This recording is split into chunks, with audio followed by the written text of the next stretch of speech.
Latest updates के लिए हमारे चैनल हलचल इंडिया को लाइक, शेयर एंड सब्सक्राइब कीजिए एंड यस, बेल आइकन को प्रेस करना मत भूलिए।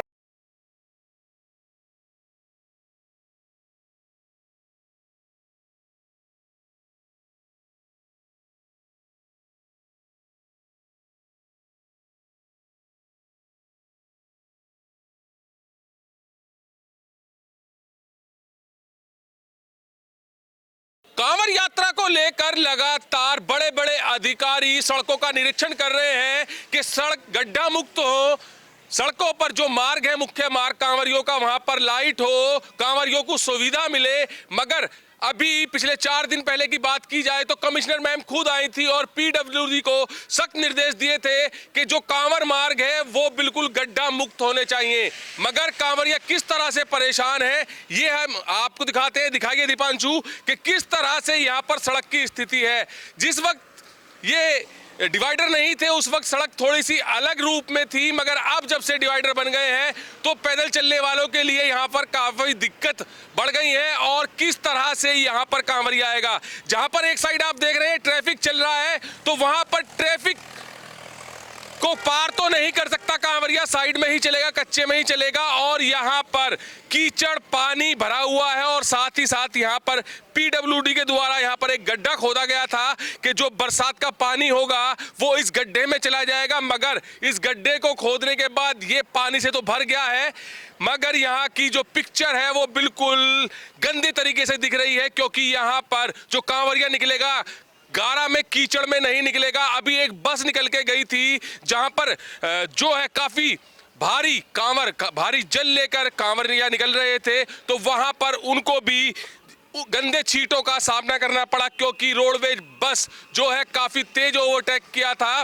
कांवरिया करीब 200 से 300 किलोमीटर जल को लेकर आते हैं और अपना जल बचाने के लिए, खंडित ना हो जाए उसको बचाने के लिए हर प्रयास करते हैं। मगर यहाँ पर जो अभी रोडवेज बस निकली है वो बिल्कुल उनको गंदे छींटे देती हुई निकली है। वजह है ये कि पीडब्ल्यूडी के द्वारा यहाँ पर कार्य सही से नहीं किया जा रहा है। और यहाँ पर कुछ लोग हैं, उनसे जानेंगे।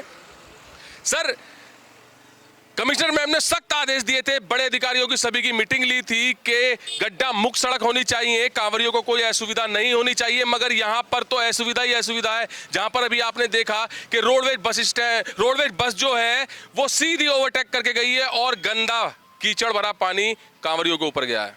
ये आपने बिल्कुल ठीक कहा। मैंने 21 जुलाई को पीडब्ल्यूडी विभाग और डीएम हापुड़ को ये ट्वीट किया था कि कृपया इस मार्ग का जो चौड़ीकरण हो रहा है इसको समय रहते पूरा करवाइए कि कांवड़ यात्रा शुरू होने वाली है।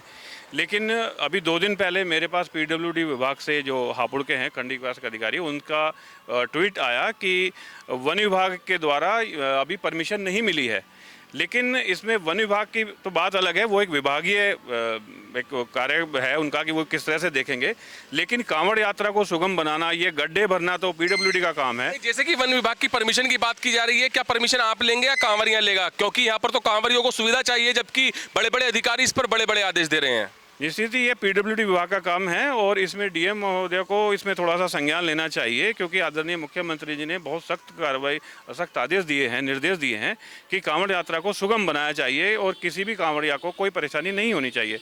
इसमें कांवड़िया तो छोड़िए कि जहाँ ये स्थानीय जो नागरिक हैं उनको बहुत समस्या का सामना करना पड़ रहा है। पिछले 2 महीने पहले यहाँ इतने एक्सीडेंट हुए हैं, ये एक तरीके से जो है डिवाइडर, अंधे डिवाइडर हैं, इस पर गाड़ियाँ चढ़ जाती थीं। बहुत कोशिशों के बाद यहाँ रिफ्लेक्टर लगाए गए, लेकिन फिर भी बहुत जानमाल की हानि भी हुई है। सर, किस तरह के हालात देखते हैं यहाँ पर? जैसे कि अब कांवड़ यात्रा चल रही है, कांवरिया आ रहे हैं, तो किस तरह से देखते हैं कि उनको किस तरह सुविधा मिल रही है? उनको सुविधा, सुबह यहाँ से कांवरिया गुजर रहे थे तो एक रोडवेज बस आई और उसने ऐसे छींटे मारे गए, पूरे सन गए उसमें। उसके बाद जो है एक दिन एसडीएम साहब आए थे, जो कि हमारे सदर एसडीएम साहब हैं, शुभम श्रीवास्तव जी, बहुत अच्छी नेचर के आदमी हैं। उन्होंने पीडब्ल्यूडी से कहा था कि मुझे ये सड़क बिल्कुल साफ़ चाहिए। तो पीडब्ल्यूडी का कारनामा आप देख लो, ये क्या हो रहा है। एसडीएम साहब ने बहुत सख्त आदेश किए थे। सर, एक बात बताइए, जैसे कि अभी कह रहे हैं आप रोडवे बस छींटे हुए देती गई, एक कांवरिया 200 से 300 किलोमीटर यहाँ पर जल लेकर आ रहा है, उसको बचाते बचाते लेकर आ रहा है कि खंडित ना हो जाए। अगर यहाँ पर जैसे भी छींटे गंदे गए हैं या फिर उनको टक्कर लग जाती है, क्योंकि गीली सड़क है, कीचड़ भी हुई है, गाड़ी फिसल जाए, टक्कर लग जाती है, तो उसकी मेहनत का जिम्मेदार कौन होगा जिसकी मेहनत खराब होगी कांवरिया की? उसके माननीय मुख्यमंत्री योगी आदित्यनाथ जी का आदेश है कि कांवर मार्ग को सुदृढ़ अच्छा किया जाए, परंतु ये आपके सामने है, देख लो आप। सुबह जो कांवरिया गए थे इतनी बुरी स्थिति थी कि उनमें से एक कांवरिया गिर भी गया था। अब उसका जल खंडित होगा या क्या होगा, आप खुद अंदाज़ा लगा सकते हैं। तो यहाँ पर दीपांशु दिखाइए, कोई ये छोटा सा एरिया नहीं है, पीछे से दिखाइए दीपांशु के कहां से कीचड़ भरा रास्ता बना हुआ है। और ये कीचड़ भरा हुआ रास्ता जो है ये लगातार आगे तक है। और इधर हापुड़ तक की बात की जाए तो ये जो पूरा क्षेत्र है कीचड़ से भरा हुआ है और ये कीचड़ काफी परेशान कर रही है। और ये डिवाइडर जो बने हैं, डिवाइडर के बराबर में देख सकते हैं कि कितना क्षेत्रफल है बड़े वाहन निकलने के लिए, कार निकलने के लिए। और बड़े वाहनों की बात भी की जाए तो बड़े वाहन 25 जुलाई से बंद भी हो चुके हैं, मगर जो लोकल वाहन है वो यहाँ से निकलेंगे जरूर। और लोकल वाहन जो निकल रहे हैं, अगर यहाँ से वाहन निकलता है इस रोड से तो बराबर में कीचड़ है, यहाँ पर कांवरिया नहीं निकल सकते। और जैसे कि यहाँ के रहने वाले लोगों ने बताया है कि एक कांवरिया सुबह गिर भी गया था, उसका जल खंडित भी हो गया था। तो बड़ी बात है ये, क्योंकि लंबा सफर तय कर कर पैदल जल लाया जा रहा है भोले बाबा की आस्था में, शिव भोले की आस्था में। तो अगर ऐसे में कांवरियों का जल गिर जाएगा और खंडित हो जाएगा तो कितना दुख उस भोले को होगा, कांवरियाओं का होगा। मगर जब बड़े बड़े अधिकारी पीडब्ल्यूडी को, विद्युत विभाग को, सभी को आदेश दे रहे हैं कि सड़कें गड्ढा मुक्त होनी चाहिए और सड़कों पर रोशनी होनी चाहिए, मगर यहाँ पर सड़कें गड्ढा मुक्त तो क्या, यहाँ पर कीचड़ भी नहीं हट रही है, जिसकी वजह से कांवरियों को काफी परेशानियों का सामना करना पड़ रहा है। कैमरामैन दीपांशु के साथ सुशील शर्मा, हलचल इंडिया।